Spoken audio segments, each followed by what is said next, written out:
Good morning and welcome to your Wednesday, May 15th market news update. Markets and the Fed to shift their attention towards the release of the latest CPI data.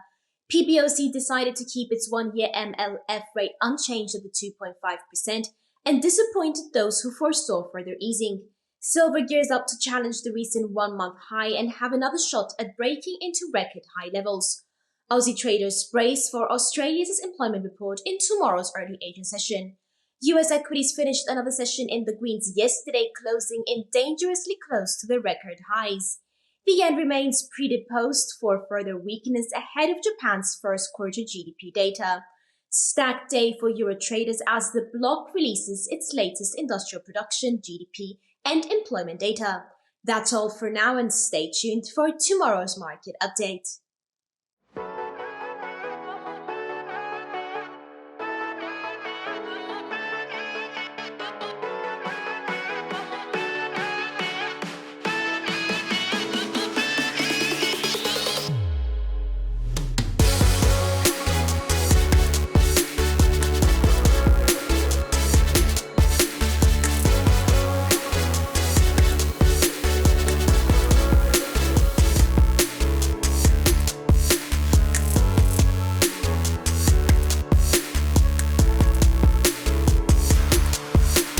Hi everybody and welcome to another daily presentation. This is the market overview for the 15th of May of 2024, and these are the key events that you should familiarize yourself before starting your own trading day. Now the first topic of conversation is going to be about the main event of the day, also the week, which is the US inflation print, which is front and center of our attention in today's session.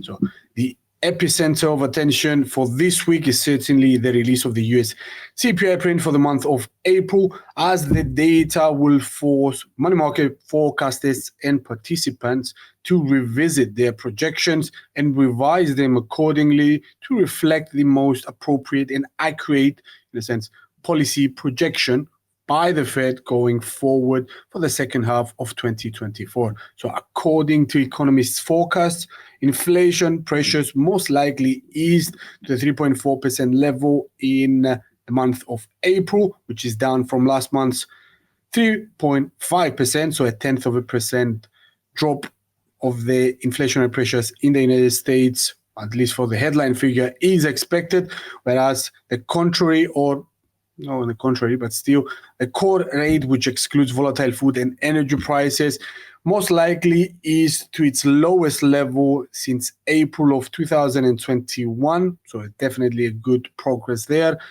which is down from the 3.8% reading of the March meeting to the 3.6%. At least that's the expectations. We will see about this. Now, before we move on in regards to the inflationary print, let's give a brief update of what has happened and what was said by the head of the central bank, Mr. Fed Chair Powell, during yesterday's session.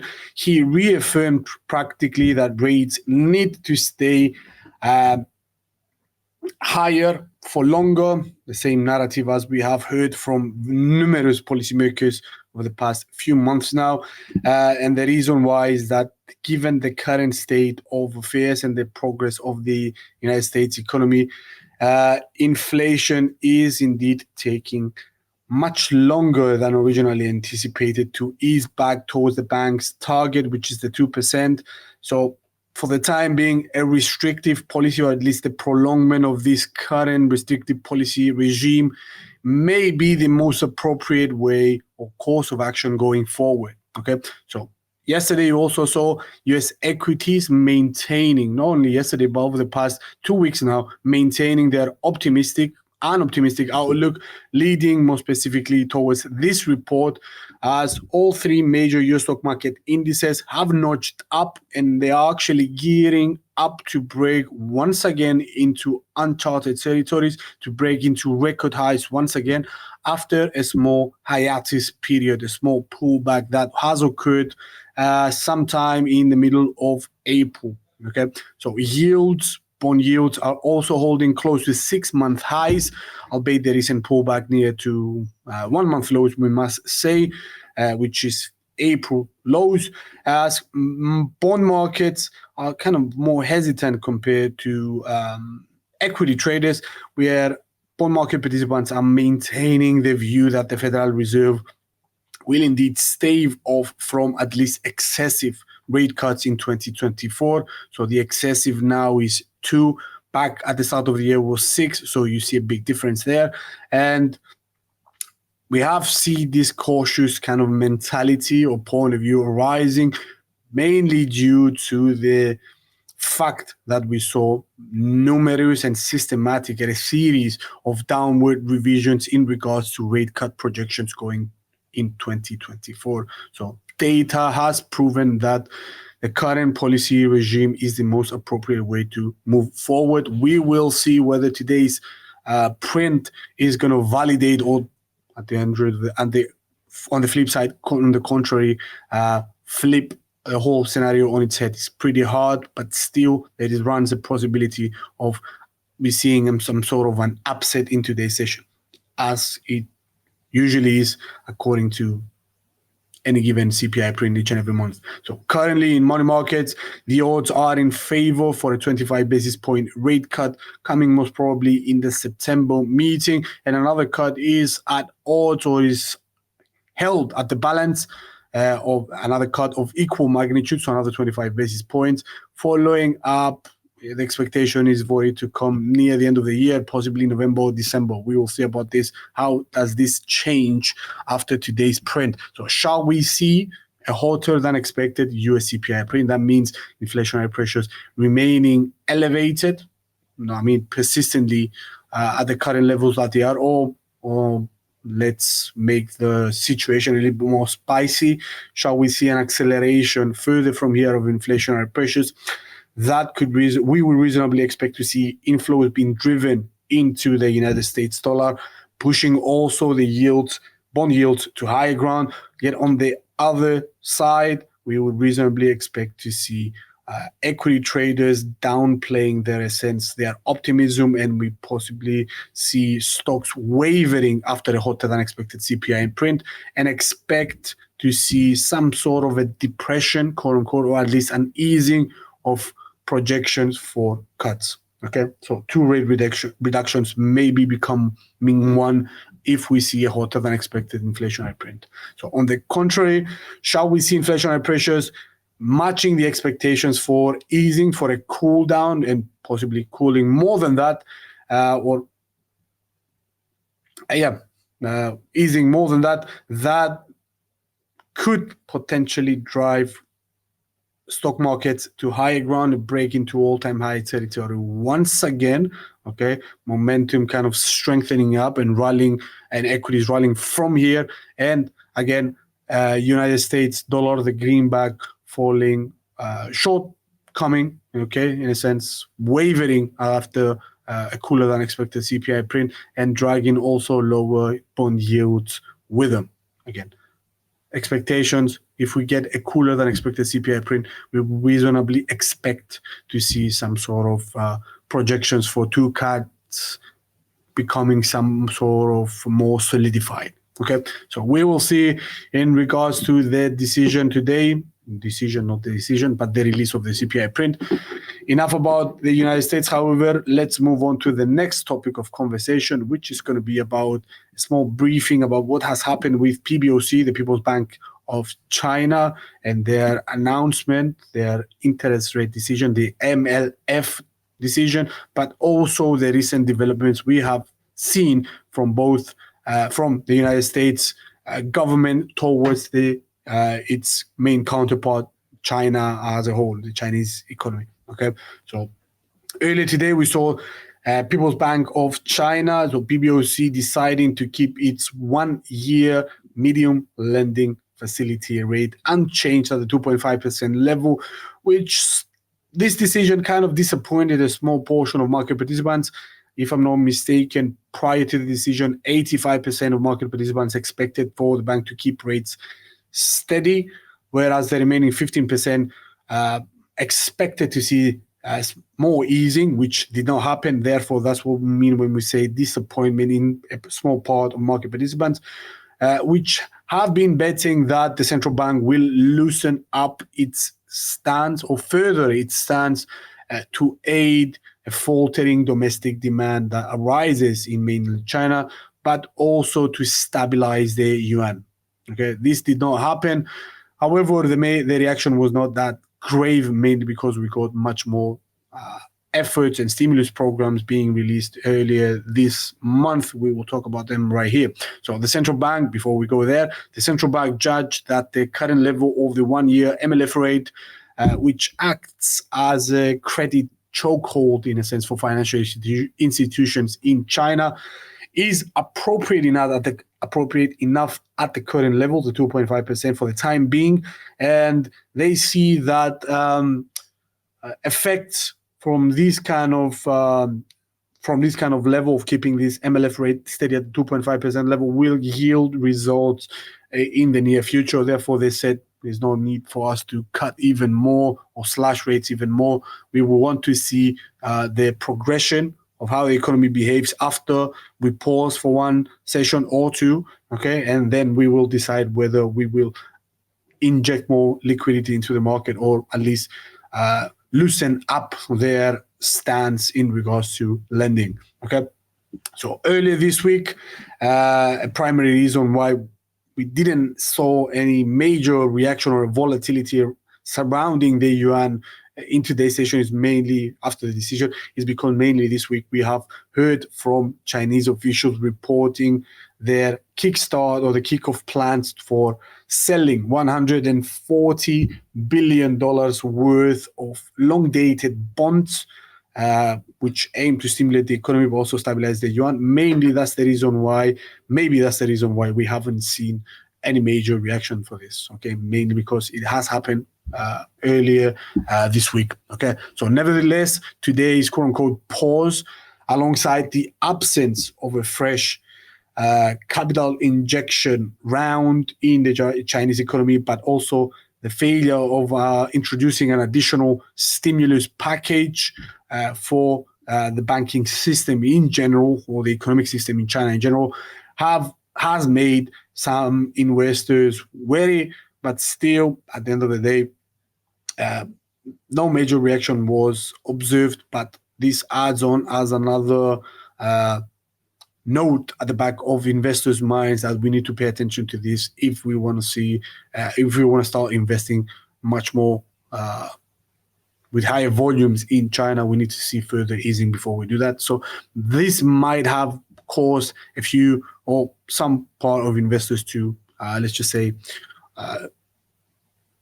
stay on the sidelines for a little bit longer, okay? But overall, this has not been something of grave danger. Still, stocks in mainland China have headed south, slightly south, down, post the decision extending their temporary losing streak, which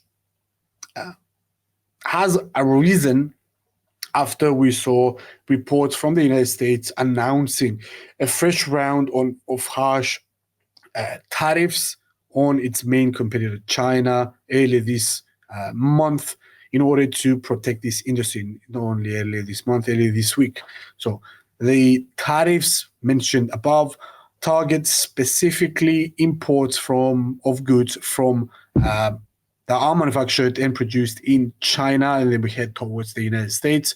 So there's an import tariff tax, if you want to conceptualize this, particularly targeting the areas of electric vehicles and solar power components, but also some effect is going to take place in regards to steel and aluminum as commodities, mainly because they are imported for industrial purposes, semiconductors and other key minerals, which are expected to be affected likely as well, but also indirectly. Okay, so the main tariffs that were introduced by the United States on China were in regards to EVs and solar power components. So the new import tariffs, that just to get a grasp on how much extra is it going to cost for US importers to get Chinese goods in there, for EVs and solar power components.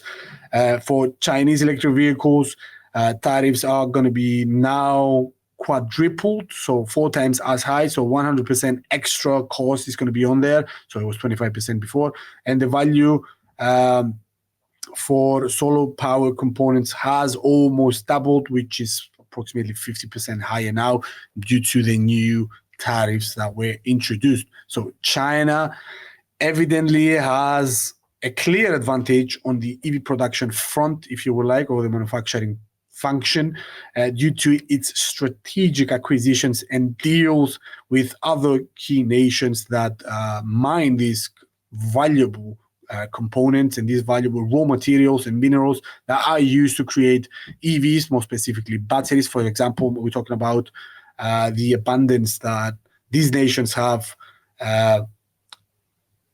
of raw materials, which are cobalt, for example, and lithium, again, key for the manufacturing process of batteries.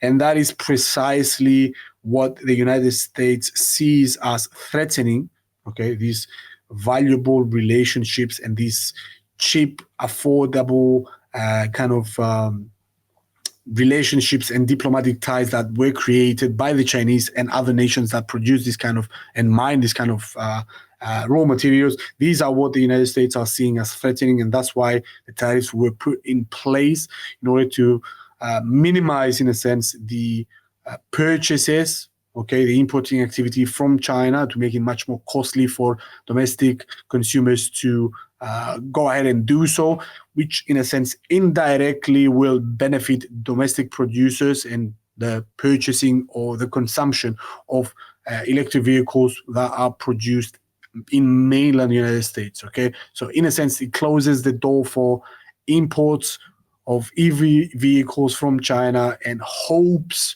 that the American homegrown and manufactured EVs will be the viable solution for consumers in the United States in order for them to grow there. That's the reason why they introduced the tariffs in the first place. Okay, at the end of the day, this aims to protect domestic producers and prop up domestic demand in regards to this kind of goods and materials. So even though tariffs seek to level out the playground between the United States, at least from the United States point of view, China perceives this act, this move to impose tariffs on them, as another blow to their existing deteriorating trade relationships that they have with the United States. And this development runs the risk of pushing the nations into a full-blown economic and trade war. Let's not forget that earlier this year in 2024, we have seen the US Congress and, in a sense, the United States government announcing their new CHIP Act, which, again, aims to restrict Chinese companies from getting their hands on valuable and critical semiconductors that are used to, and chips that are used to create new technologies, or at least extend the development of new technologies on the AI front. Again, this was perceived as threatening by the Chinese. Now the United States pushes the whole thing into a new gear with introducing tariffs on EVs. So we see this kind of split of trading relations, at least the deterioration of trade relationships between these two large nations, the world's two largest nations, the biggest nations of the world. And these trade deterioration relationships are definitely going to give rise to potential problems going forward. So at the end of the day, other US allies, so this is a multifaceted kind of problem. Yes, the United States imposed tariffs. What we're talking about here is that many other US ally forces may follow suit and do the same thing and adopt the same stance across China or against China. For example, you can see Europe there. They have been beating aggressively their drum in regards to how they are overexposed with China and they need to diminish this kind of dependence upon them. We may see, for example, Europe following suit and adopting the same stance.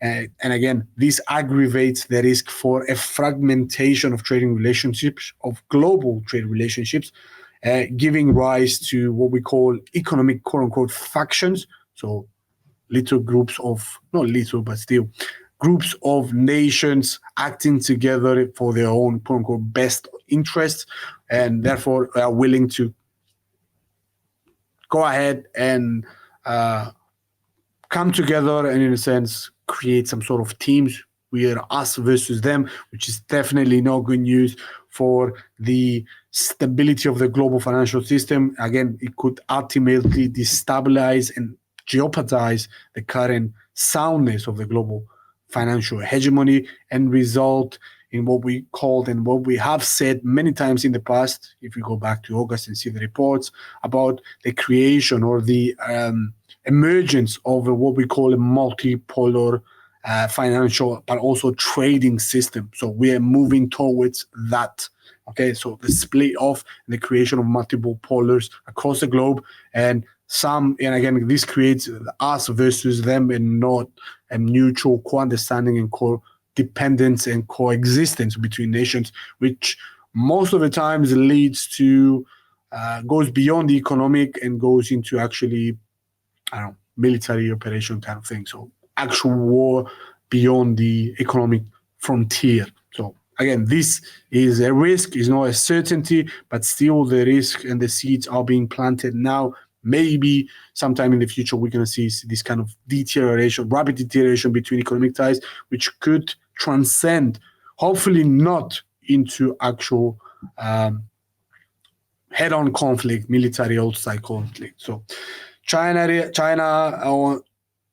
on their defense have responded by vowing that they're going to be resolute, that they're going to introduce resolute measures, whatever that means, to counter what the Biden administration has recently introduced, the new policy we just mentioned, the tariffs. And we saw some analysts starting to project and point out that the exchanges, we're not talking about the monetary value here, between the two will only get harsher going into 2025 for the remainder of the year as well. So from here onwards, we see both teams again, no teams, but both nations having a much more aggressive stance if we maintain this kind of view between the two and the introduction of sanctions and tariffs keeps going on. Okay, so definitely no good new development for the global economic system. We will see how that will aid or negatively impact the economies of the two nations going forward. Again, for the time being, this has been the end of today's session, guys. This is enough. Let's keep it simple. Thanks for watching, and we will catch you on to tomorrow's session for another update. For the time being, take care. Bye-bye.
Today, we're going to be talking about technical indicators. So we're going to verge on the journey of technical analysis for yet another session.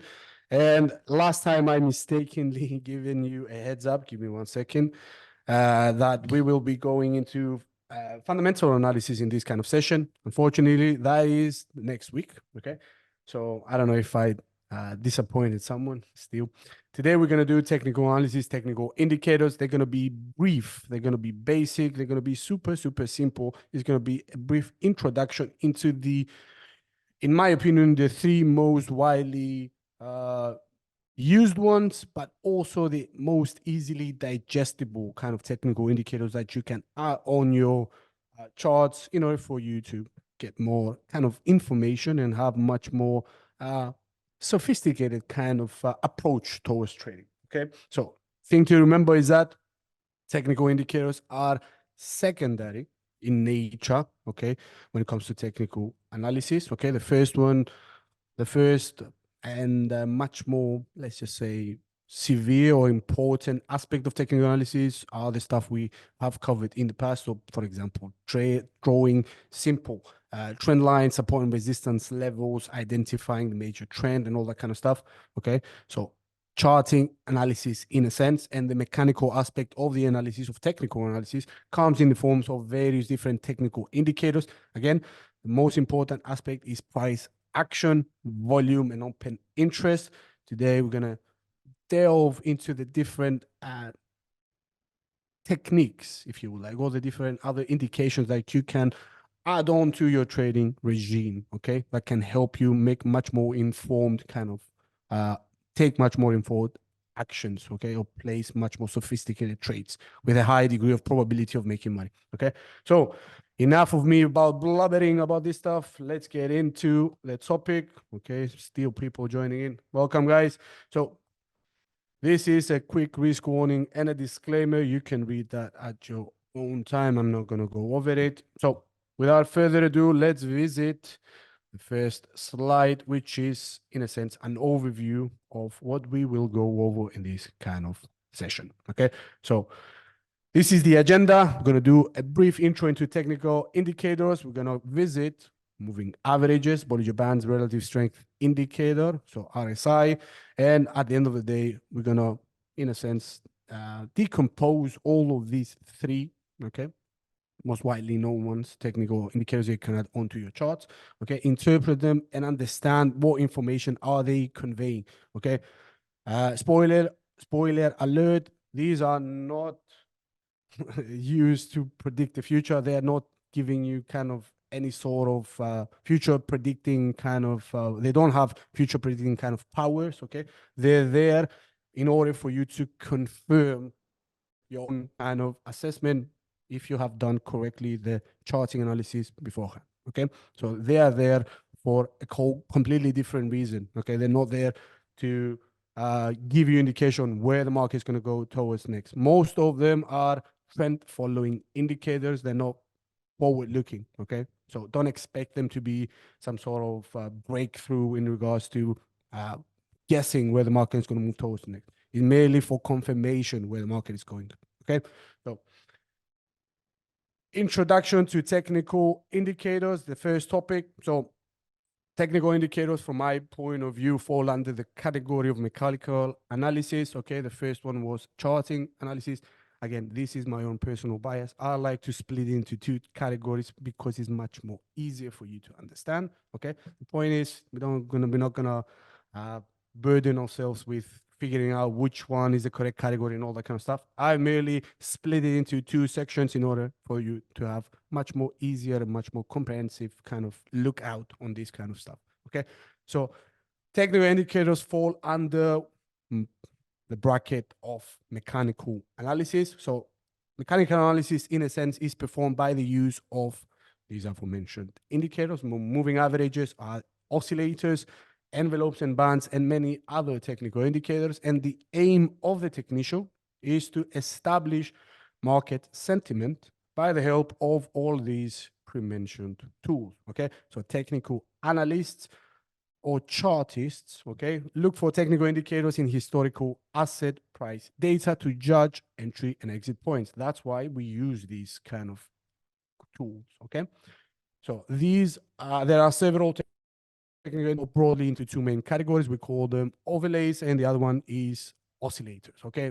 Fear not, we're gonna see which is which. So technical indicators are also known as technicals and are focused on trading data, the primary inputs, which is price, volume, and open interest. And technical indicators are commonly used by active traders, okay, since they are designed to analyze short-term price movements, but also long-term traders or medium-term traders can also benefit from all these technical indications for the same reasons, by using them in order to spot lovely entry and exit points. Okay, so irrespective of what type of trader you are, whether you're going to be a scalper, okay, so primarily being fixated upon small price movements within a smaller time frame, whether you will be whether you are a swing trader that takes things in a much more longer term kind of perspective, so capitalizing upon the swings within a specific movement within of a specific instrument, okay, capitalizing upon that. No matter what kind of trader you are, you can use these tools for confirmation, okay, so identifying potential entry and exit points, okay, that's why we use technical indicators. So in a sense, you see the breakdown on the right hand side corner of your screen. You have technical analysis, the two broad categories, generic categories. Again, this is where the whole my kind of philosophy comes from, okay, split into two. That's what I meant before. So you have on charting analysis excuse me, you use bar charts or candlestick charts, whatever that is. You use trend lines. You have, in a sense, to gauge the direction of the market, okay, so you use channels as well if there are any, okay. You plot onto your significant pivot points that may turn to be either a support or a resistance level, okay, and you plot that on your chart in order for you to, you know what, keep an eye on this kind of area, because we have seen a lot of volume there, and once the price action rose to that level, it couldn't break past that. That means there is a strong or a big wall of sellers there. Okay, that's why you see these kind of sharp peaks on or troughs or bottoms on any given chart, because of the orders that are piled in there. People are expecting to enter the market at that point in time, and they do not allow the price action to rise or fall within that level. That's why you outline it. That's why you draw support and resistance levels, in order to keep an eye on where the price action might move towards to next, and find either support or resistance depending on the situation. Okay, so this falls under charting analysis. Also under charting analysis, you can inspect charts and come up with what we call chart patterns. If you go back to the previous kind of webinars, we went over the most widely known ones, or the most easily identifiable kind of trends, patterns. For example, you can easily spot on a chart a triple top or a double top or a double bottom, all that kind of stuff. Not support and resistance. What we call the cap and handle formation. For example, the head and shoulders, the inverted head and shoulders. We covered that in the past, so you can go ahead and watch that to refresh your memory if you like. But still, those are stuff that you those are methods, those are tools that you use onto your chart. So you plot that on top of price action in order for you to get an understanding of where things are going, okay? That is charting analysis. So mechanical analysis uses the technical indications, which are the ones we're going to discuss today, 3 of them, of the many that are out there, okay? And are, in a sense, again, oscillators. They are moving averages, envelope and bands, and many others, okay? So main distinction between the two, you can split that mechanical analysis category into another 2 branches, if you would like.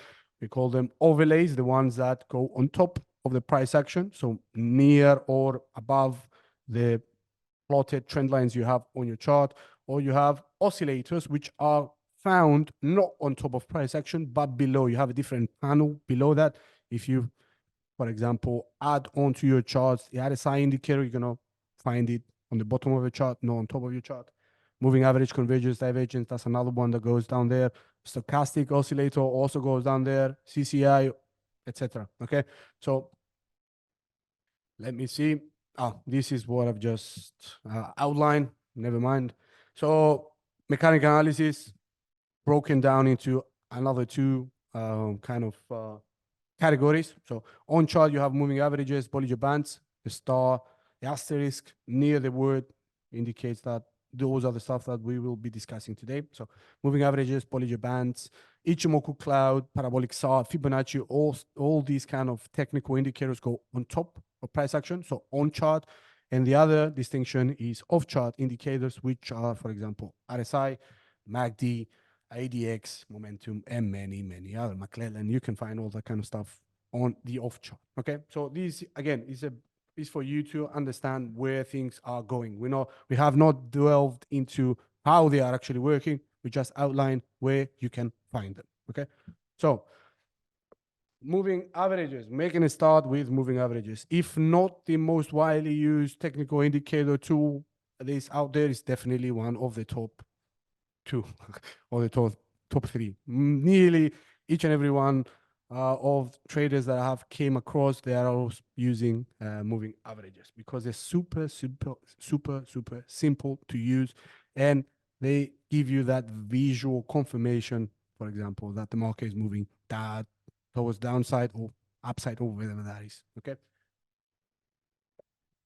So in a sense, moving average is, excuse me, one of the most widely used technical indicator out there. Identifies if a new trend has begun or if an old trend has ended or in some cases reversed. Okay. Plain and simple, this is what moving averages are used for, to spot whether the direction of the market is heading to that specific whether upside or downside, or whether we have seen or we have observed a shift in the trend. Okay, these are this is the usefulness of moving averages. Okay, so it tracks in a sense the progress of a trend. That's it.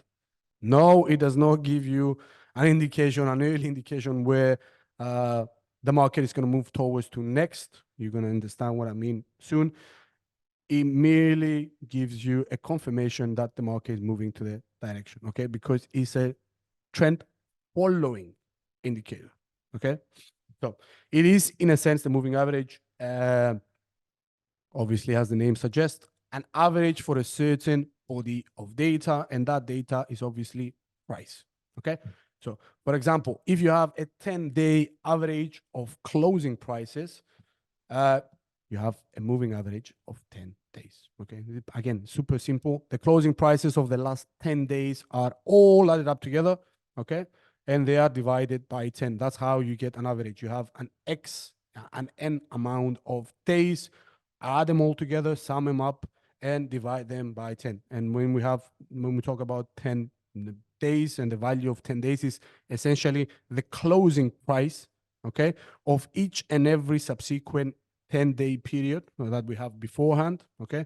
So you add the closing prices, the last 10 prices in this example, add the prices all together and divide them by 10. That's, in a sense, what the moving average is, okay? So it adds on a new day, okay? As we progress through time, you add on a new day, the latest day you have, and you subtract, okay, the first day that you used in the past, okay? So it's a moving average. That's why this is in a sense a technical definition of it, okay? So your data set moves along with time, and it adjusts accordingly using the closing prices of each and every day within that studied period, okay?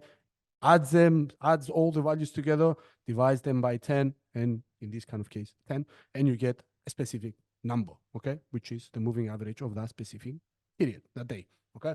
So the body of data to be average moves forward with each and new day, and hence the term moving. Obviously, if you add on the latest day, for example, yesterday, you have to exclude from the calculation the quote-unquote 11th day, okay, the first day of your sample size, okay?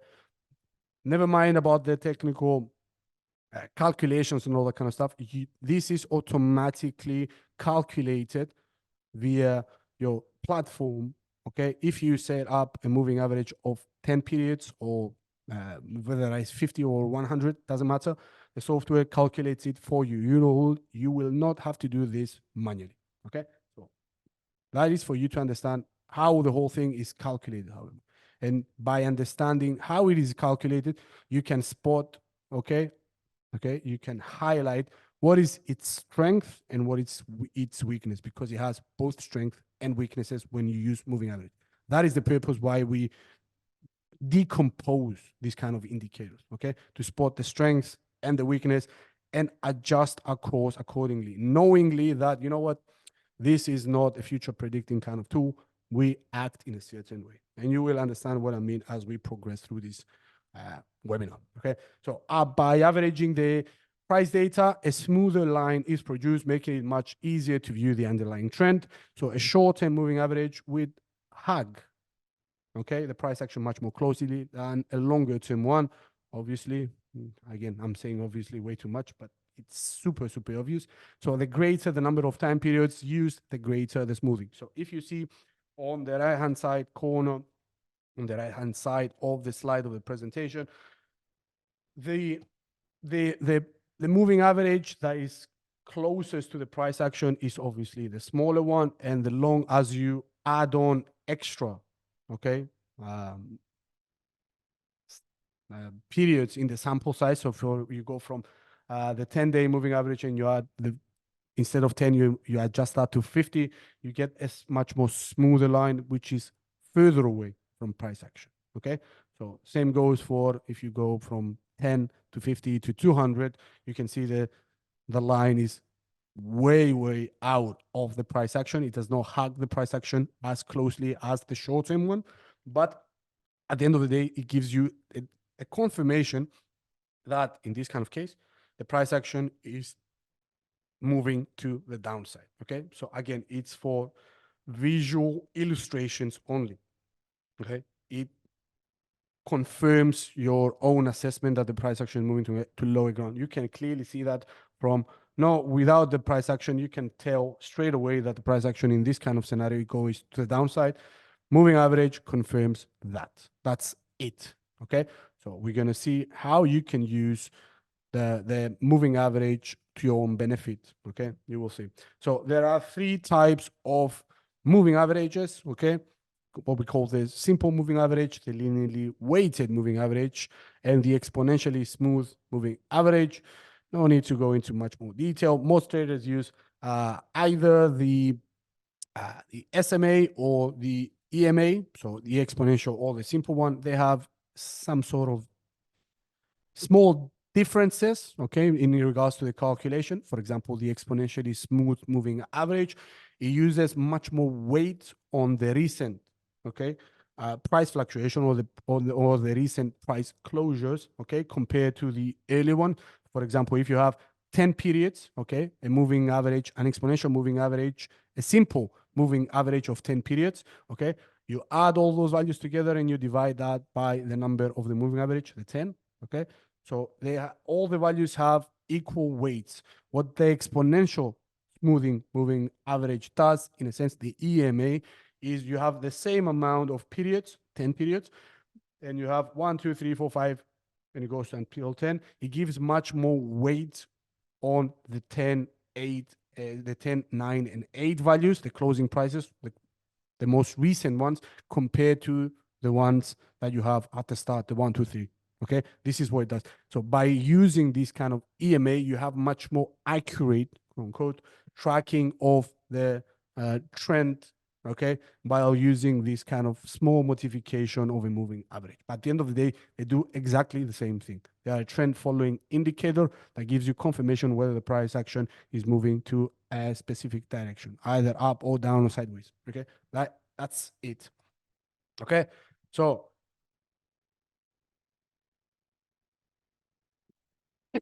excuse me. So I've spoiled this quite a few times so far. I'm going to do it once again. The moving average is a follower. Okay, it's not a leader. It does not give you forward-looking kind of guidance. Okay, it follows the market and signals that a trend has begun, but only after that has happened.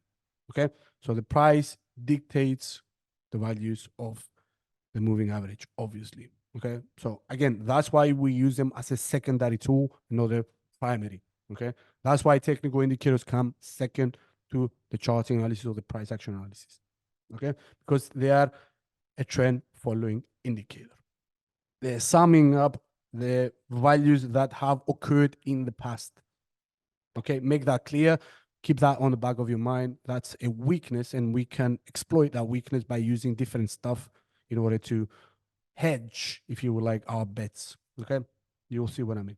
So strategies by using moving averages, there are plenty of them out there. I've outlined two and the most simple ones. Okay, so by using one moving average, when you have the market closing above the moving average, okay, this is what we call a bullish signal. So whenever you have price action and you plot a moving average of 10 periods and you see the price action, okay, breaking above that line, above that moving average, this is a very simplistic way of going at trading, okay, at opening positions. But in traditional kind of strategic, how would you call it? When this was used, when this kind of moving average theory came out, that you can exploit it by giving these, when it gives you these kind of signals, this is a very simplistic way of doing it. Once you saw a break above that moving average line, that generated, in a sense, a bullish signal. So therefore, you are bought there, expecting the price action to move to higher ground, because it signals that a trend, an early trend, that the trend has indeed shifted and moves to a different direction. And when you see on the flip side a price action, okay, a closing day or closing of a day below that moving average line, you would get a sell signal. Okay, super simple, but also way too risky if you want to use this kind of strategy to make money. Okay, so a much more appropriate, okay, and a little bit more sophisticated kind of attempt at using moving average in order to comprise a sort of strategy is by using two moving averages. Okay, pretty much the same kind of rationale applies here as well. So you have, in a sense, two moving averages. You have one that is deemed definitely a small one, and and the other one is going to be a long one. What I mean by small and long, for example, the only thing you can calibrate is obviously the periods. So when you have a short-term moving average, for example, it might be for 12 days. Okay, so the studied period, the sample size is 12 days, 12 past closing prices, the average of that. And the long one might be, I don't know, for example, something like 26 or 50. Okay, so you have a difference between the studied period. So you have a small moving average and a long moving average. So in a sense, you adjust the parameters accordingly.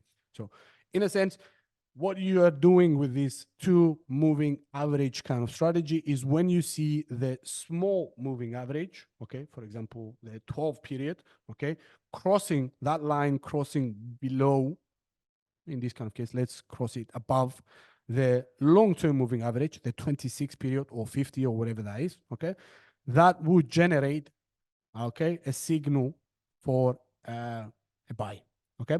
So on the flip side, when you have the small moving average, the 12 period line, okay, crossing below, okay, the long-term moving average, this creates, in a sense, a bearish signal. So therefore, a short position is undertaken. So please allow me to switch slides and you will see visually what I mean, okay? So you have here, in a sense, the green line, and you can extrapolate which one is the short one and which one is the long one. If you remember the first, no rule, but the first observation we have made in the past, 3 or 4 slides. So when you have a moving average by visual inspection, the one that is closest to the price action is compared to the one that's further away from price action. The one that is closer is obviously the short one. The one that is longer is obviously the long-term one. Okay, so in this kind of case, the green line, okay, you can see that it hugs much more closely the price action compared to the blue line, is the small moving average, whereas the blue line is the long-term moving average. So remember, once we said, when we said that whenever you see the green line, can you see my pointer? Hopefully, let me. Once you see the green line, okay, crossing below the blue line, okay, this generates what we call a bearish cross, or in other words, you can hear this kind of terminology in markets, the death cross, okay, the death cross, okay, again, generates a sell signal, okay. Pardon my shaky handwriting, my skills are bad, obviously, you can tell. Okay, so whenever you see the green line or the short-term moving average crossing below the long-term moving average, generates a bearish cross. And you can clearly see from there onwards, price action move to lower ground, because we have spotted with using the two moving averages shifts, okay, in the trend. Okay, this is why you use the moving averages to identify clearly whenever you have a crossover between these two lines that the price action has the move of the market has indeed shifted.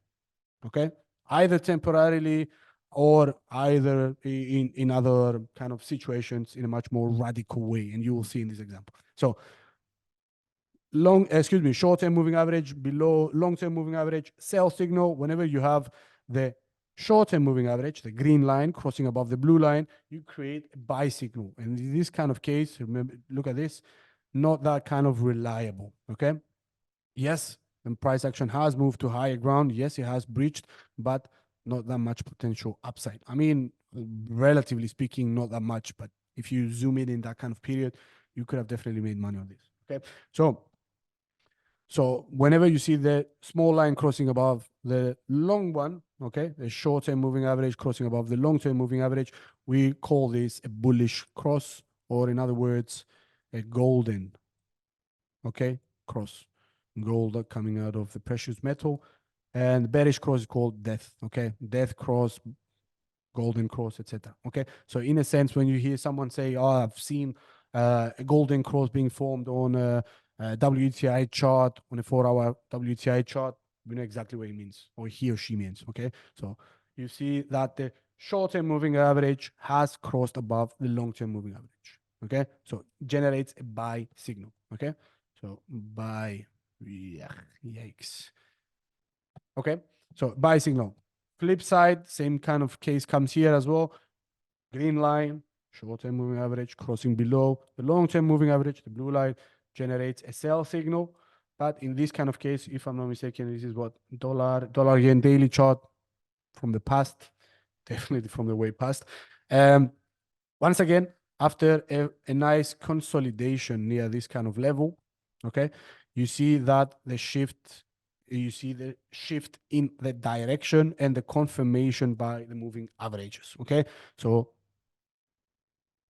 green line, short-term moving average crossing above long-term moving average, okay, generated a bullish cross, so a buy signal there, and you have a definitive long signal here. Okay, so after you get the confirmation or the crossover of the two lines, there is a lot of other items on your checklist before you go blindly into a trade. We're going to use that methodology, that two moving average strategy into the future. Okay, in future webinars, and you will see what I mean. We're gonna add on many other stuff, many other different indicators, because if you just blindly or solely base your trading strategy on only using this, I'm afraid to say that the odds of succeeding are not that high. Why not add more stuff to your chart, do a much more undertake a much more sophisticated approach and have a higher degree of probability of making a correct trade, okay, with not much hassle. Okay, for example, placing support and resistance levels, awaiting for a key breakaway from a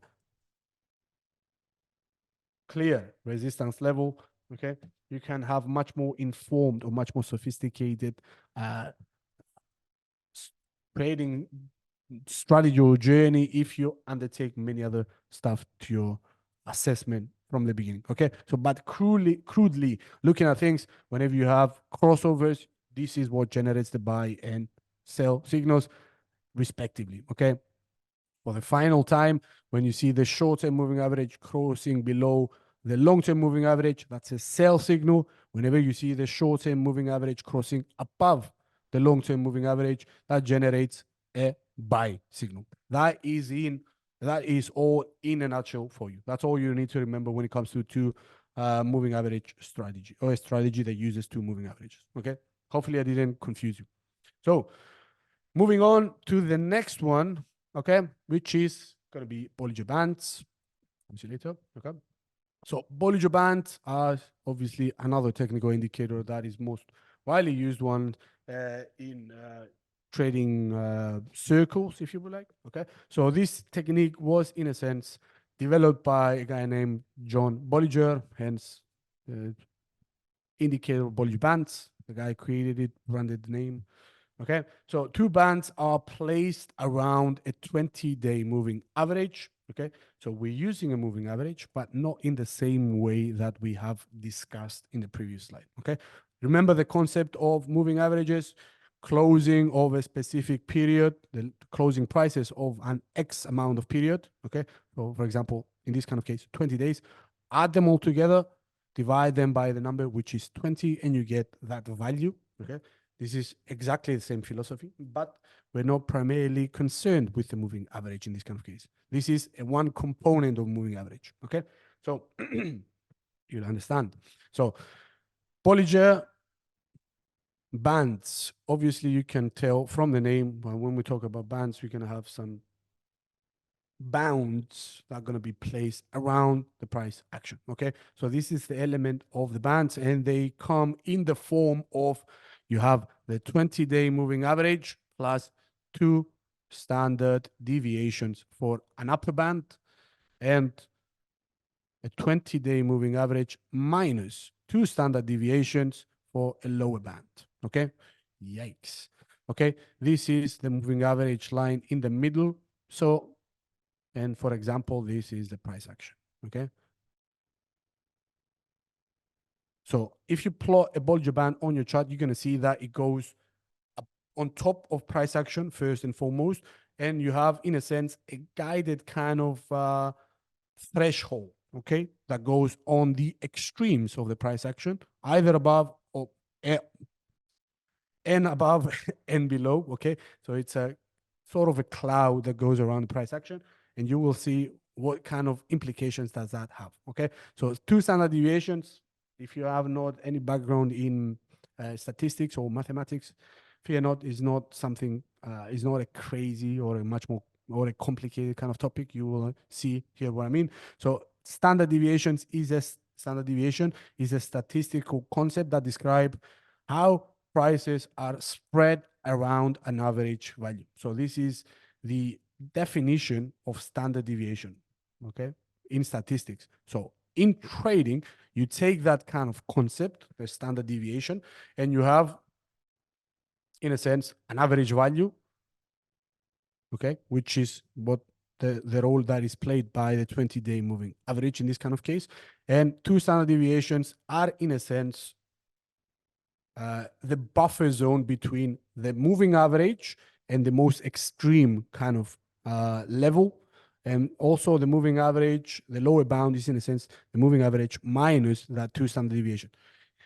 In a sense, standard deviations are indeed measuring the spread or the difference or the fluctuation of price around the medium value, the average value, much more specifically. But the thing you need to remember is that by using two standard deviations, by creating this kind of buffer zone around the price action, in a sense, you are placing a by a dynamic kind of band around price action, which attempts, this is the important part, which attempts to capture, okay, at least the 95% of price action. So we're talking about the bands are used to capture extreme volatile moves that do not, okay, go with the norm, if you like, in simple words. So the two standard deviations are, in a sense, capturing the possibility of the price action moving in an erratic way, okay, and captures the 95% of the time of that volatile price action. It's built into the price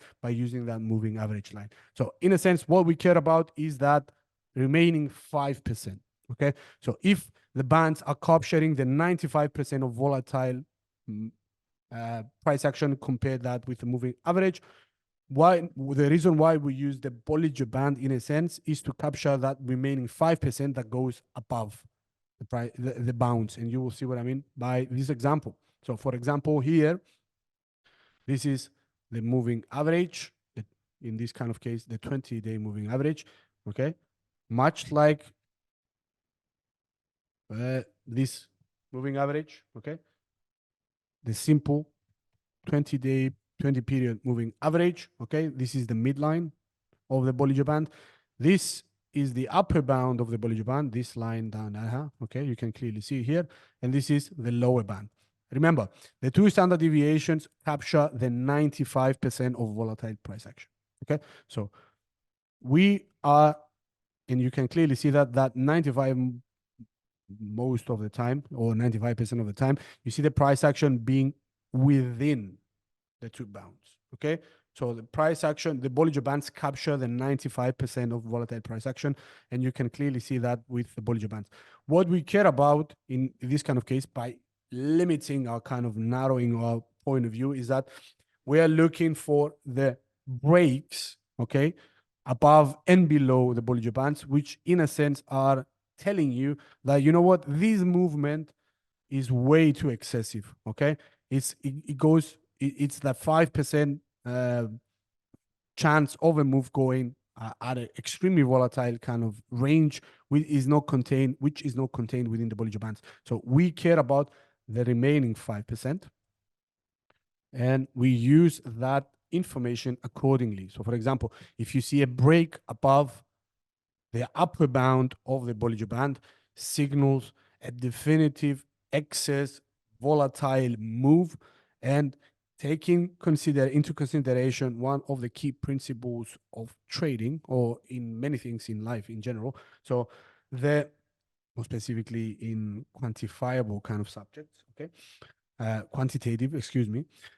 Whenever you have extreme volatiles away from the mean, afterwards you tend to get what we call a reversion towards it, okay? So when you have erratic price movements after a specific period of time, prices once again tend to come close together and revert what we call back towards the mean. It's an unwritten kind of rule, much like an observation from traders within financial markets, that when you have these kind of excessive moves, after a small period of time, small depending on the situation, obviously, you tend to have what we call a reversion towards the mean. And this is a perfect example.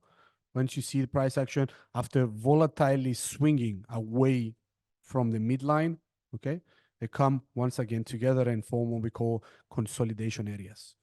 I'm not going to attempt that, never mind. Okay, so in a sense, we care about the 5%, so the extreme volatile moves that go above or below the upper or lower bound of the Bollinger Bands.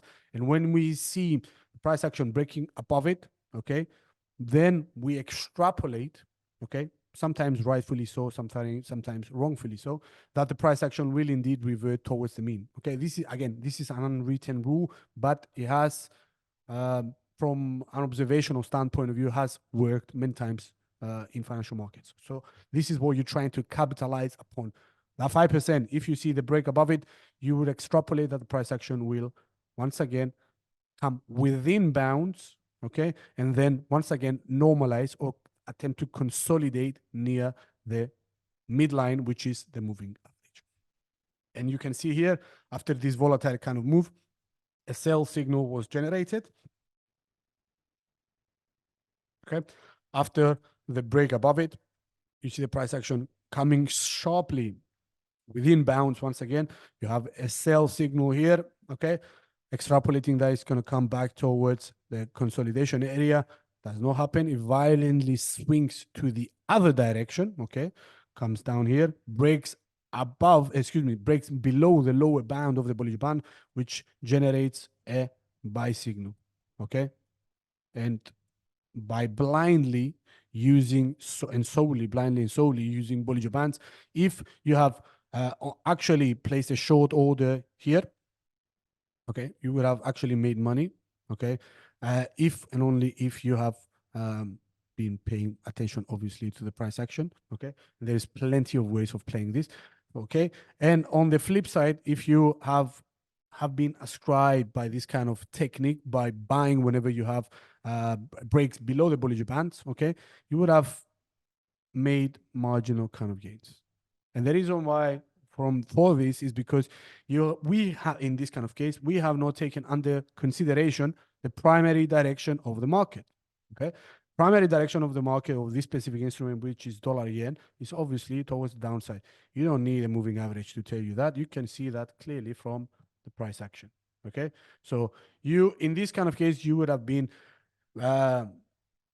biased, or your opinion would have been skewed in favor of selling this kind of instrument because it moves to lower ground rather than buying. Okay, so buying it is for covering or your position in the sense of this. And whenever you go to expect, you would have expected a rebound from the break below the lower bound of the Bollinger Bands. You would, if you have made this assessment, you wouldn't have expected to get a sharp rebound up then. Okay, because the primary direction of the market is downwards, so we're skewed towards the selling side here. Okay, so we expect to get much more profitable trades by selling this kind of thing rather than buying the dips. Okay, so something else you have to keep on the back of your mind as well. Okay, so let me finish up. Hopefully this visual illustration has helped you understand how and why we use the Bollinger Bands and how it is made. Let me finish up this kind of definition here, and we'll be once again back on that chart. Okay, so Bollinger Bands measure the volatility of the instrument under study. So when the market becomes more volatile, you tend to see bounds or the bands widening. Okay, case in point. Okay, this extreme move above it, look up where. Let me move to a different example because that is not that well. Okay, so you see the break below it, you see this band kind of widening. And when you have areas of consolidation or periods of low volatility, you tend to see the Bollinger Bands coming much close together. Okay, so they adjust accordingly, they adjust dynamically around the price action. Okay, depending on the situation. If you have high volatility, bands widen to capture that 95% of excess and volatile moves. Whereas when you have some sort of agreement between buyers and sellers, and then you have these kind of areas of consolidation or the formation of a trading range, you tend to see Bollinger Bands narrowing.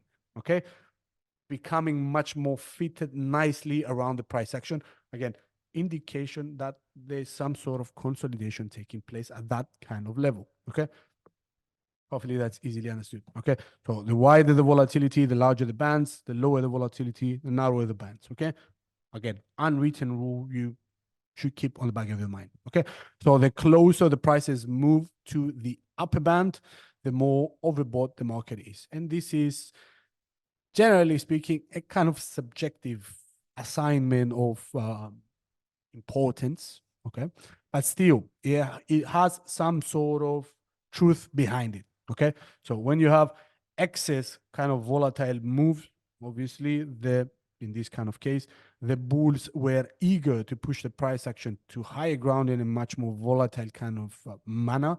Okay, that in a sense gives you an indication that there may be some sort of overbought conditions there. And once you see the break above the Bollinger Bands and you see the start of the reversal, that gives you an indication that the bears have indeed spotted that volatile move, that overbuying, that exuberant kind of mentality from the buyers, and they are actually entering the picture to push the price action to lower ground. Okay, that's how the whole dynamic comes into fruition. Okay, so the bulls are tagging this kind of rope way too harshly. Okay, and the bears are responding by pulling back as well. So if you can imagine that as a game of tug of war between where is going to be the correct price action. Okay, so once you have bulls dragging the rope way too much, you're going to see at the same time some overreaction from the other side as well, tagging back. Okay, or because it's another lovely place for them to place a short order and capitalize on the downside. Okay, so you can extrapolate from these kind of moves that whenever you see a break above the upper Bollinger Band, that is an overbought kind of condition behind the move. Okay, and when you see the price action breaking below the lower band, that means there is an oversell kind of mentality again behind the move, and you would expect the opposite reaction to take place. For example, if you are in oversold kind of conditions, okay, that means that the bears are actually gaining a lot of momentum and the bulls are starting to enter the picture to equalize their strength, okay, their neutralize their reign, if you would like. So they start piling in buy orders in order to correct this kind of over exuberant or this excessive kind of move, this volatile move. They, in a sense, abide by the quote unquote law, which is not a law, it's an observation that the mean price action tends to revert towards the mean after some volatile moves. Okay. So the closer the prices move towards the lower band, the more oversold the market is. Yes, this is what we just said. So upper and lower bands can be used as price targets. Something that we have not discussed, okay? And let's go on to this example, for example, right here, okay? You see price action breaking briefly, but not closing, okay? Outside the Bollinger Bands creates a buy signal. Okay, so it creates a buy signal here. For example, if you go ahead and use this strategy as useful, okay, use it with a purpose of entering and exiting the position and making money. So in a sense, the traditional way of going at this is when you have a generated kind of buy signal, when you see the breakdown below the Bollinger Band, the lower band of the Bollinger Band, you enter the position there and you aim for the midline for exiting the position. Again, abiding by the rule of, again, quote unquote rule that the mean, the prices tends to revert towards the mean. Okay. So you buy there and you exit the position here. Some other modifications of this kind of strategy might be you buy whenever you get a break below the lower band of the Bollinger Band and you have a target at the upper limit of the Bollinger Band. Okay, so holding the position up until there, if and only if it comes. Sometimes it might not come, and price action might revert to lower ground, and you can leave, in a sense, a lot of money on the table and not make as much as that. So it's a flawed way of going at trading solely by using Bollinger Bands. You can obviously use this, but it's beneficial, once again, to use many other technical indications and many other charting techniques in order to validate your view. Okay, so okay, traditional way of going at things is, again, as I just mentioned, sell whenever you see the price action nearing or breaking briefly above the upper bound of the Bollinger Band. That was an extreme scenario, this one here. Okay, selling to the top and aiming for the midline, or once again, a break on the opposite, on the other bound for covering your position. Okay, so you buy there, you sell there, okay, covering your position. You short at the top, okay, and you cover your position here. Okay, obviously you could have exited the position with some nice profits, but looking at this afterwards, you would have blamed yourself of, why have I not kept my position open and all that kind of stuff? Again, because we're missing the point, we forget that the main direction of the trend is towards the downside, and you have much more, and at least you have the odds in your favor that the move towards the downside is going to have much more potential compared to the move towards the opposite direction. Okay, so that's what I said in the beginning. We're primarily skewed for selling this specific instrument rather than buying the dips. Okay, so selling it, it's much more in your favor. Okay, and if you, for example, have plotted a lovely straight line, a descending trend line from the tops, okay, this is one top, this is another top, okay, another top. Okay, if you see the price action moving closer to this kind of descending trend line and failing to break above it, so it didn't do this, okay, it just reverted sharply towards the lower side, okay, you would have been skewed primarily on the sell side, and you would have had in the back of your mind, you know what, I can let this go a little bit more further compared to, on the flip side, this kind of trade, which in which you would have been primarily much more cautious because you go against the market. And a rule to remember is that for ease of mind and for psychological health being, if you like, just please trade with the trend rather than trying to go against it. At least in the early stages of your trading journey, it's much more wiser to identify the main direction of the trend and trade with it and not against it. Okay. Trading against the trend is a little bit much more complicated. Obviously, it needs a little bit more skill, which you can master once you put in the effort and the work, and obviously understand how to spot much more nicely the opportunities. Still, in much more riskier compared to trading with the direction of the market. So in this kind of case, that's why I mentioned many times, if you have made the assessment that the market is moving to the downside, primarily your assessment would have been skewed or biased towards selling this rather than buying this. Okay.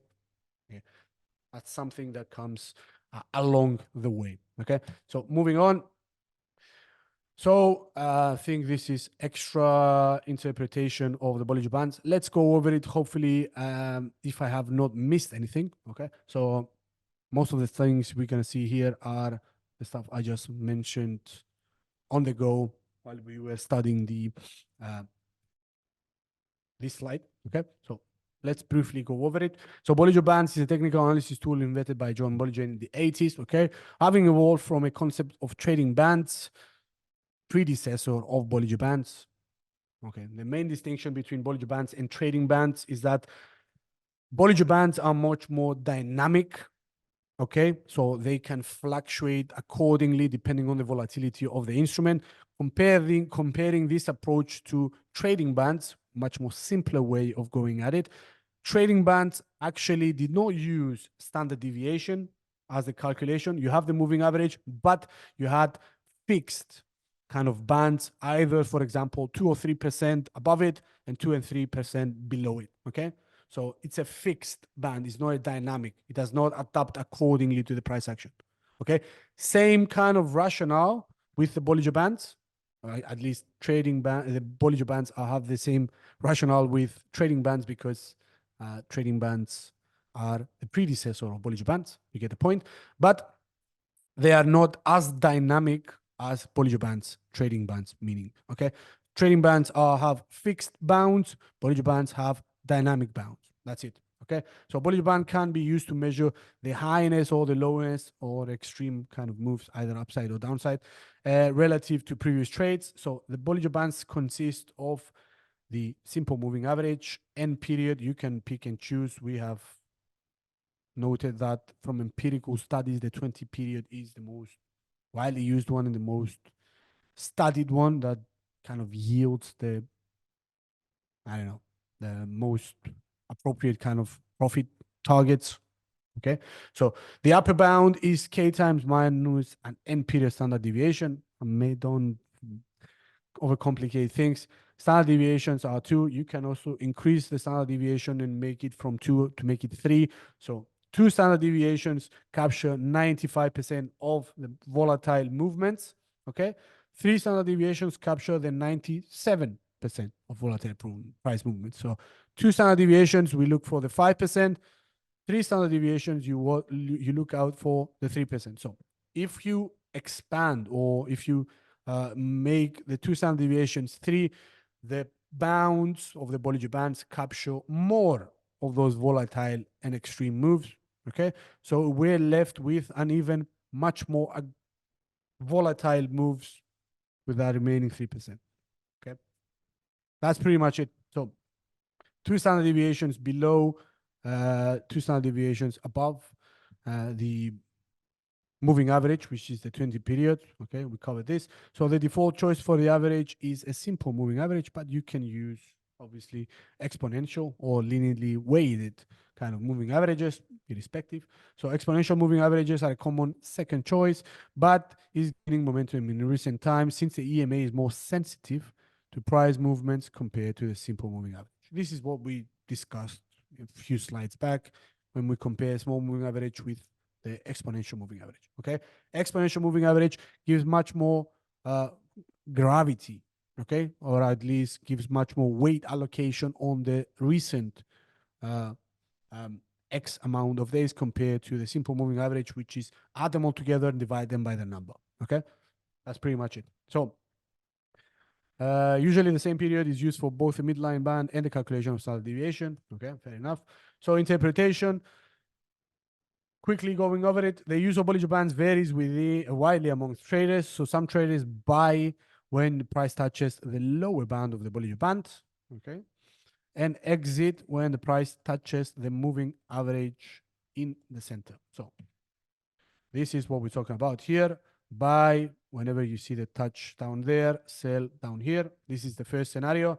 And the second scenario, sell when the price breaks above the upper bound of the Bollinger Band, anticipating the correction, or buy when the price falls below the lower Bollinger Band. And essentially, you let it run in a sense to the other side.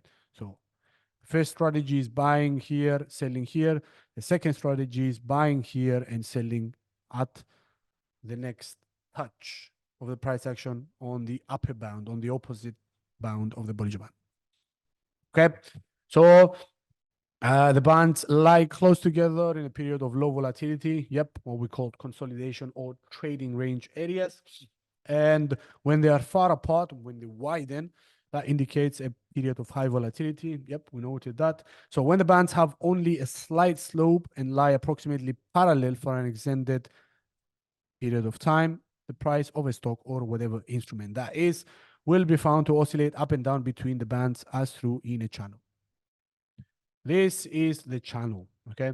So the bounce acts as resistance, the lower one acts as support. So you can buy here, sell here, sell here, buy here, okay? That's in a sense, in a nutshell, what a channel is, okay?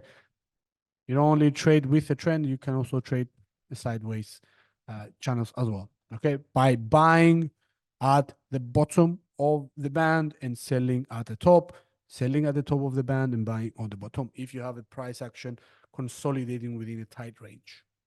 Okay, super simple, I think, hopefully. So traders often are often inclined to use Bollinger Bands with other indicators. Thank you. So see if there is confirmation. This is what we look for. This is what we are after. Okay, we need confirmation from other technical indicators as well, much like some other non-oscillators. Okay, so in particular, the use of an oscillator like Bollinger Bands, will often be coupled with a non-oscillator like chart patterns or a trend line. Yep, what we just mentioned.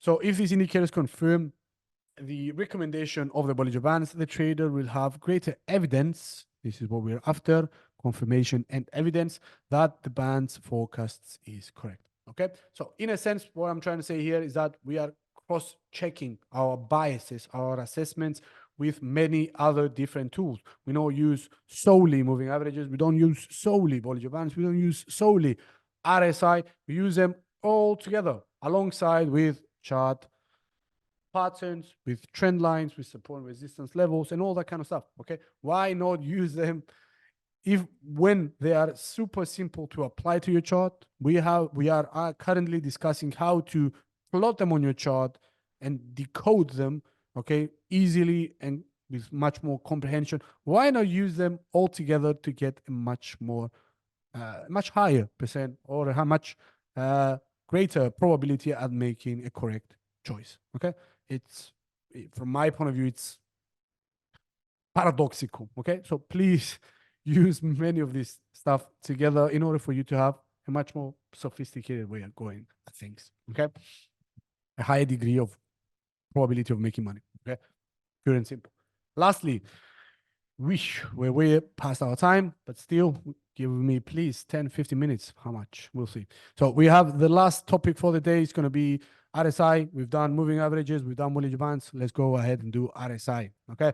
So RSI, the relative strength index, measures the speed and change of price movements.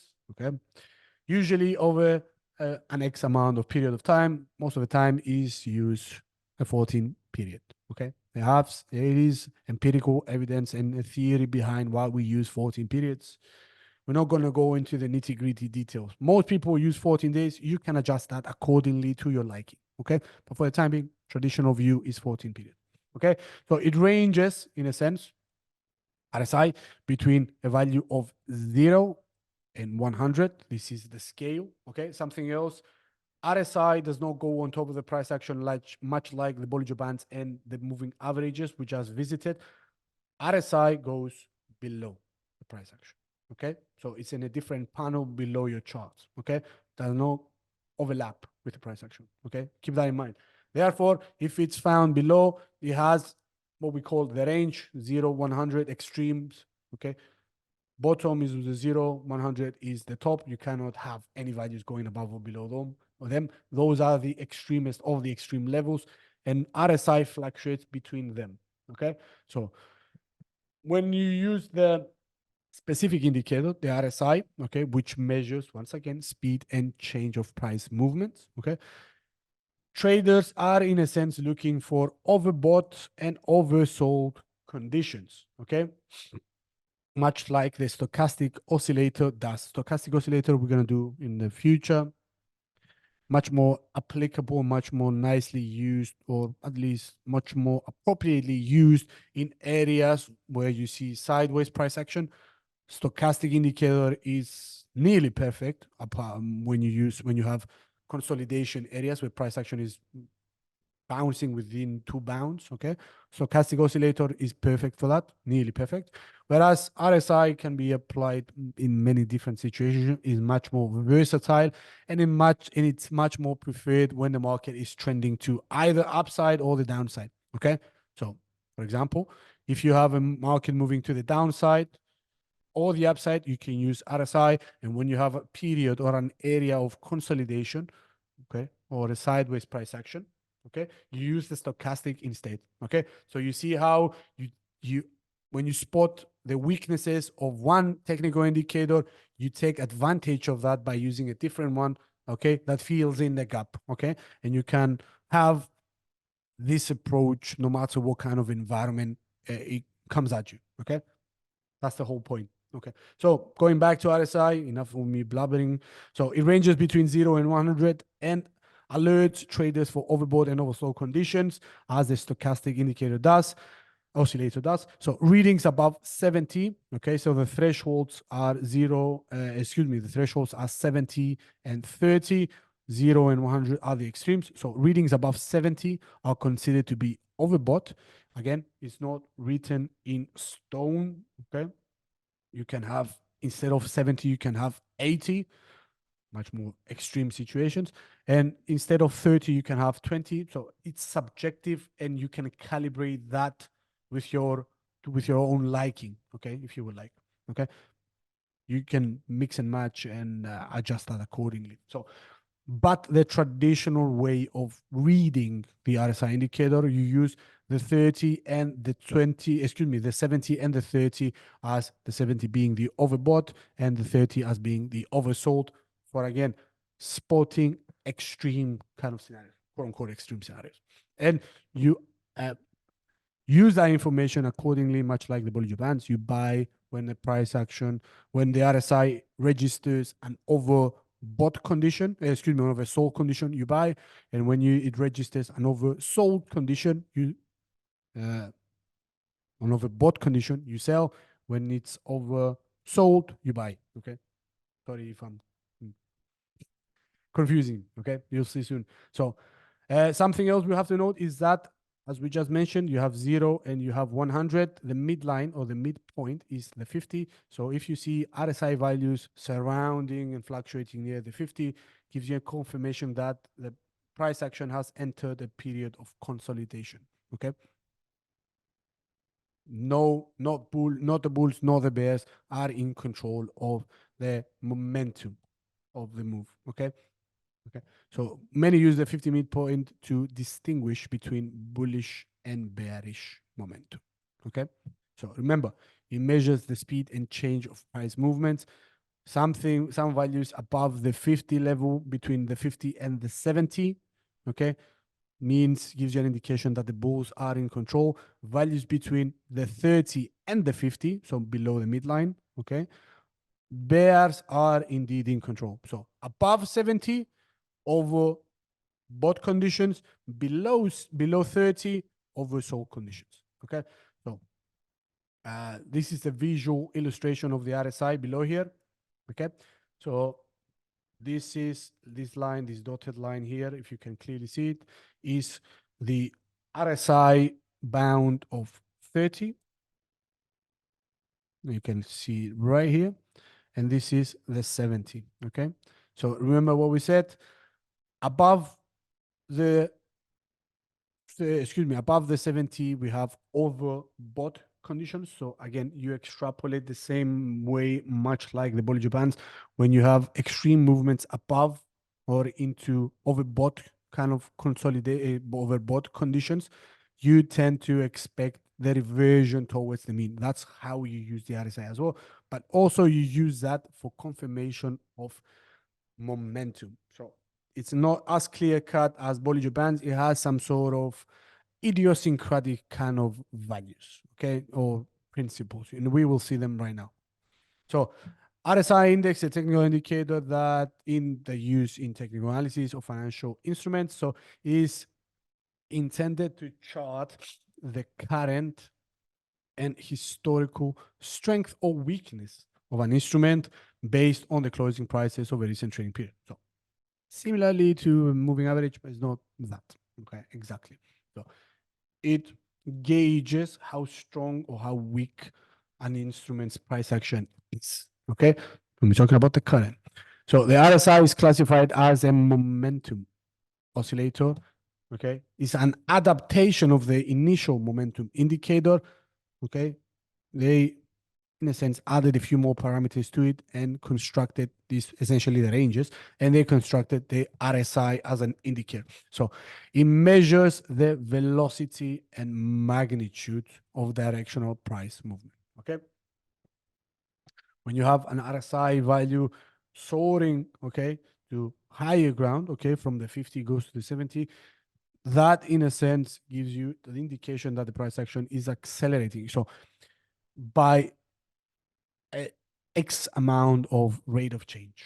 Okay, I'm not going to complicate it even further. So momentum, in a sense, is the rate of the rise or fall in prices. So when you have the slope of the RSI line is also crucial. Okay, so the steeper, okay, the move of the RSI indicator gives you an indication that there is super strong momentum. Okay, so how steep the line is gives you how much strength the move has, and how flat it is gives you an indication that that momentum is being watered down, if you like. Okay, so it's loosening its momentum. It's the rate of change of prices is not evolving as rapidly as, for example, compared to a sharp slope of the RSI. Okay, so the RSI computes momentum as the ratio of higher closes to lower closes. This is the nitty-gritty details of how it's constructed. So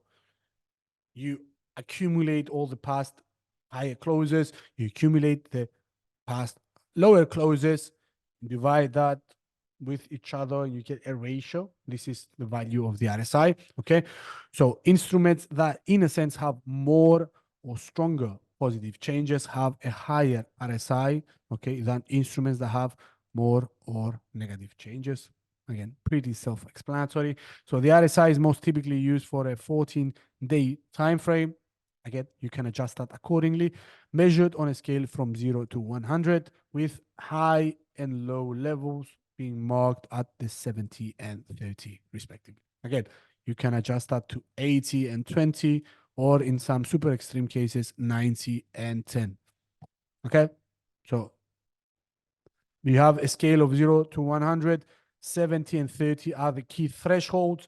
50 line is the midline or the baseline.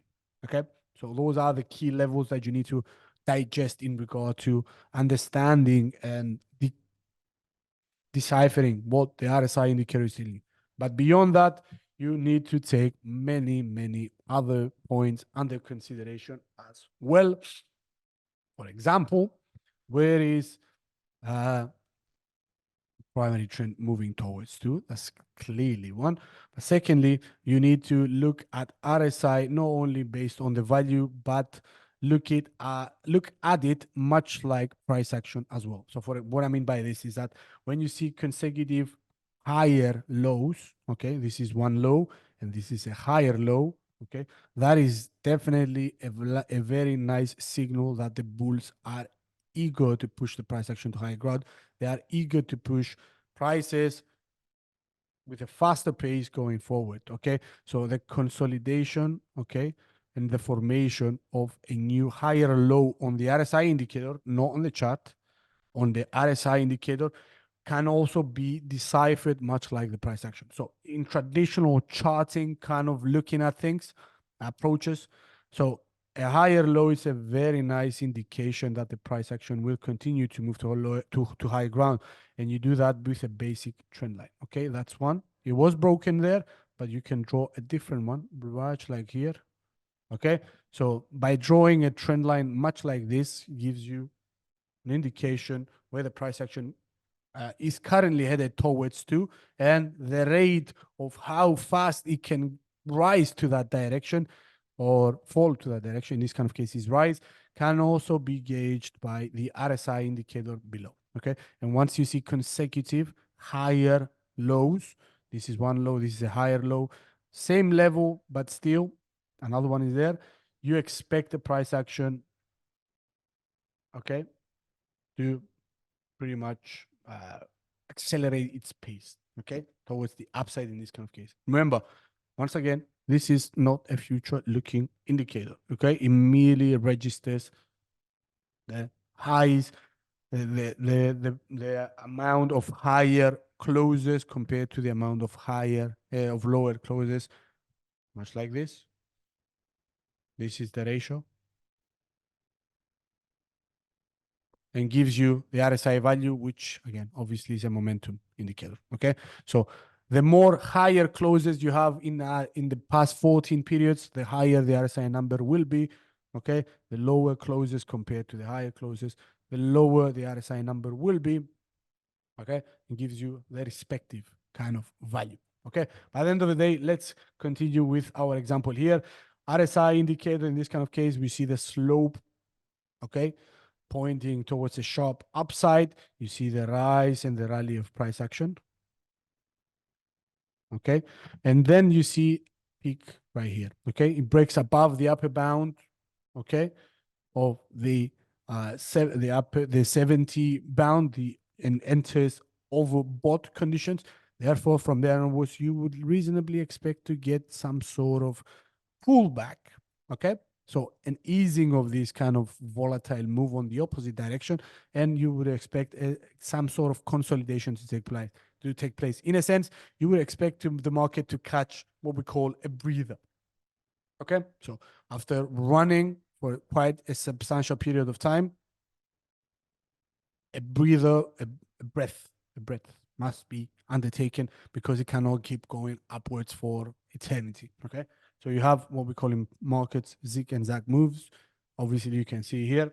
Okay, so that's why you extrapolate that the price action will, once it breaks above the upper bound of the RSI, the 70, and enter overbought conditions, some sort of retracement will take place. It has taken place, but okay, not for long. You see 1, 2, 3, and you see the RSI registering and managing to form a higher low above the midpoint. So remember, values above 50 and between 70, okay, are still bullish. So in this kind of case, values were below the midline, the 50, okay, the midpoint, which meant bears are in control. And you can clearly see, okay, some slide, okay.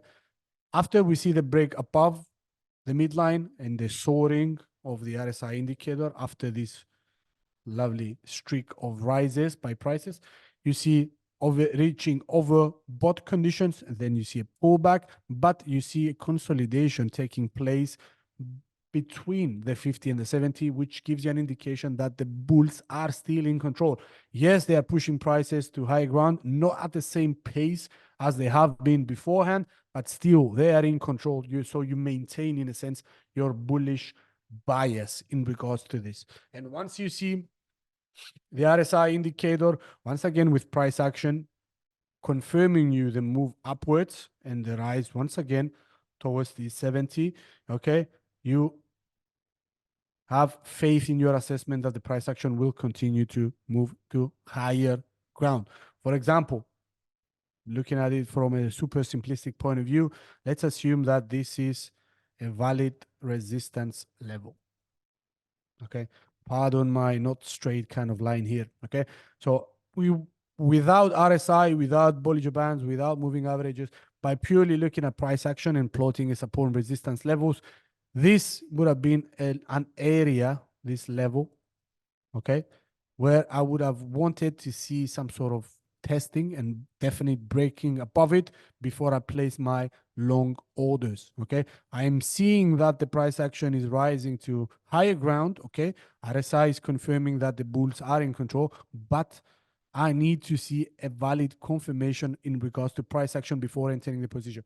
Once we see this break above this key level, this support area, this resistance area that becomes support afterwards, my buy would have been somewhere in here.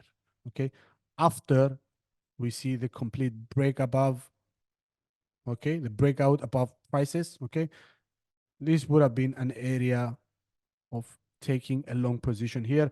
Once we continue to see RSI staying above the 50, and then from there onwards making short movements, tracking the progress of the price action. Okay, so buy somewhere in here, and then where would have been the very nice place for you to close your position? Obviously, from pure price action, this lovely pullback here, but if you remember the chart patterns we've done in the prior session, you would have recognized that this is what we call a pennant, or you can call it a flag, whatever you want to call it. Okay, so it's a continuation pattern. Okay, a rapid acceleration of price action. You would reasonably expect to see some sort of pullback on the opposite direction. In this kind of case, what we're looking at here is obviously a bullish pennant, okay, or a flag. I can't distinguish exactly what it is from here, but this serves as a valid signal that the price action is going to continue to move to high ground after it breaks this kind of level. It has indeed happened. So if you have bought here and you want to cover your position, things that you will look for are the break below, or at least the moving of the RSI indicator from overbought territory back within the bounce. So has reached an extreme level. What is this? Something like 85 or 90, certainly an extreme level. If you see these kind of moves, these sharp moves towards one direction, be skeptical and expect some sort of pullback, even though it's in its favor, in its bull's favor, that the price action will continue to soar to high ground, even only if they maintain this kind of momentum.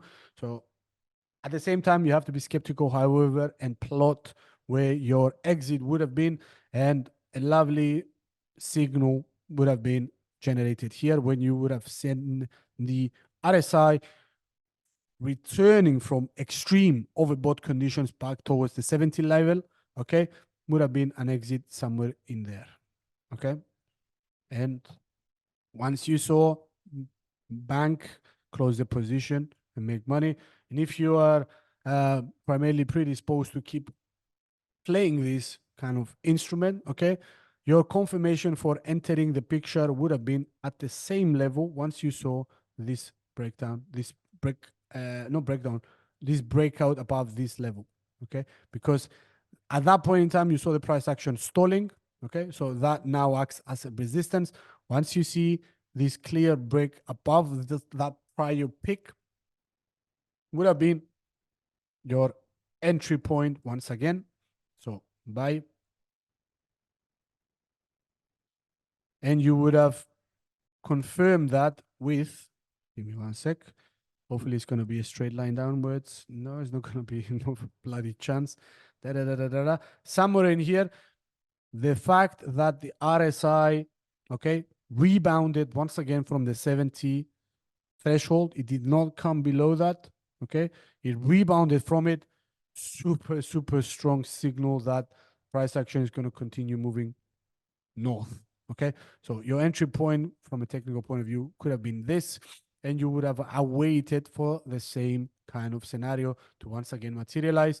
This kind of case here, it's an area where you might have exited, okay? Or, and you can clearly see that it coincides with and break below the 70 level, but once again, found support, okay? And this is an extreme scenario with dollar yen over the past, this was somewhere in the 2019, 2020, 21, something like this, okay? Which we saw central banks rapidly increasing interest rates in order to tame inflationary pressures. For example, in this kind of cases, dollar yen. So we're talking about the Fed has indeed embarked on an aggressive tightening campaign, pushed interest rates to high ground. That leads to strength of the United States dollar compared to the weakness of the Japanese yen, because the Bank of Japan did nothing to address the inflationary problem. So this discrepancy between interest rates created this underlying kind of situations that benefited strongly the dollar at the expense of the yen, okay? So you have to keep an eye on what's going on the wider economic scene, if you would like to get extra confirmation. So this is fundamental analysis in a sense, it's not technical analysis. So understanding how the whole international financial markets are working according to incoming data gives you much more, at least you make much more informed kind of choices in regards to your trading strategy or journey or whatever that is, okay? So if, for example, back in 2020, when was this? This is way too zoomed out. 2021 or 2022? Is it 2022? Yeah. So in this kind of period is where we have seen many central banks, much like the Federal Reserve, raising interest rates rapidly, okay, creating this discrepancy between net interest differential between other central banks, more specifically the Bank of Japan. So looking at this pair and studying what had been going on from a fundamental point of view, the buy signal was a definite kind of play here. No short selling this whatsoever, because once again, if the central bank of the United States, the Federal Reserve, raises interest rates in order to tame inflation, while at the same time the Bank of Japan, okay, does nothing, okay, certainly super beneficial for the dollar, and it's going to capitalize on the weakness of the yen. So if you understand this, okay, dynamic, okay, this is one aspect of fundamental analysis, how central banks behave, central banks' monetary policy practices, how they behave, how they affect, in a sense, foreign exchange kind of markets and currency pairs. You can use that alongside with technical analysis and make much more informed kind of decisions, okay? So this is what we will be going over the next session. We're going to go into fundamental analysis, and primarily we're going to be discussing the most widely known and used, not used, but widely studied economic indicators that affect the relationships of currencies, much like the dollar with the Japanese yen, or the euro with the British pound, or whatever that is. So we're going to be studying this kind of economic indicators that affect this kind of movements. So please feel free to join if you would like to get a glimpse of how you can approach trading, okay, not only with the technical knowledge, but with also fundamentals. So combining the two together is definitely giving you higher odds of placing a correct trade, okay? So this is what we will be doing in the next session. Obviously, it's going to be an overview of what kind of economic indicators you shall look at, the ones that are actually yielding the most, that are actually having the most impact or the harshest impact on currency exchange rates, or in many other markets as well, much like, for example, in precious metals or commodities in general, or equities. Okay, it's all interconnected. We will discuss how this kind of impacts. Okay, so if you do not remember what fundamental analysis is all about, we have done in the past a session outlining, or is in a sense a brief introduction into fundamental analysis, outlaying what kind of events we are looking at and making much more informed choices. You can actually go and watch that at your own time, and obviously join next webinar to go in a much more deeper kind of level of understanding.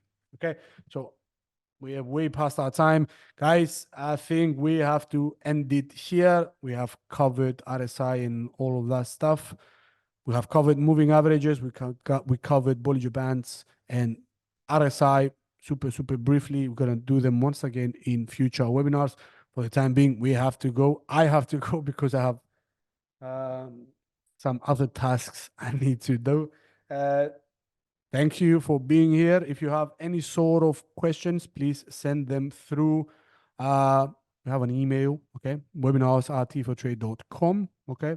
You can send me an email there to solve you any sort of queries you may have. If not, please study, please do your homework, and stay safe out there for the time being. Thanks for watching, and we'll catch you next week for another webinar. Take care. Bye-bye.